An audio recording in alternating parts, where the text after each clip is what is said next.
ஒரு நிமிஷம் கேளுங்க. இந்த 3 நம்பரை உங்கள் பெண் குழந்தைகள் இருந்தாங்கன்னா அவங்க மொபைலில் சேவ் பண்ணி கொடுத்துருங்க. ரொம்ப உபயோகமாக இருக்கும்.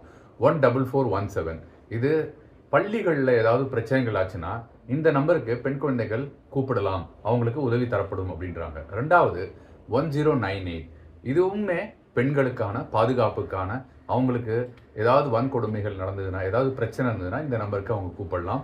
போலீஸ்க்கு உதவிக்காக வருவாங்க. மூணாவது 181 அப்படின்னு ஒரு நம்பர் இருக்குது. இந்த 3 நம்பரும் பெண்கள் சேஃப்டிக்காக எந்த நேரத்தில் பிரச்சனைகள் வந்தாலும் இதை கூப்பிட்றதுக்கு அவங்களுக்கு சொல்லிக் கொடுங்க. அவங்க நம்பரையும் ஸ்டோர் பண்ணி வச்சுருங்க, சேஃப்டி நம்பர் அப்படின்ட்டு. அவங்களுக்கு ஞாபகமும் இருக்கும் இது பண்ணுறதுக்கு. பசங்களுக்கு என்ன நம்பர் இருக்குதுன்னு பார்க்குறீங்களா? பசங்க பெண்களை பாதுகாப்பாக நடத்தணுங்கிறத வீட்டில் சொல்லிக் கொடுக்கணும். அவங்களும் பாதுகாப்பாக இருக்கணுங்கிறத அவங்களுக்கு சொல்லிக் கொடுக்கணும். ஏன்னா ஆணுக்கு எந்த சட்டமுமே இதுவரைக்கும் இந்தியாவில் இல்லை, பாதுகாப்பு இருக்குது. அதனால் அவங்க பாதுகாப்பை அவங்க எப்படியாவது பார்த்துக்கணும். இதை உங்கள் பையனுக்கும் பொண்ணுக்கும் தெரிவிங்க. Thank you so much. பாய் பாய்.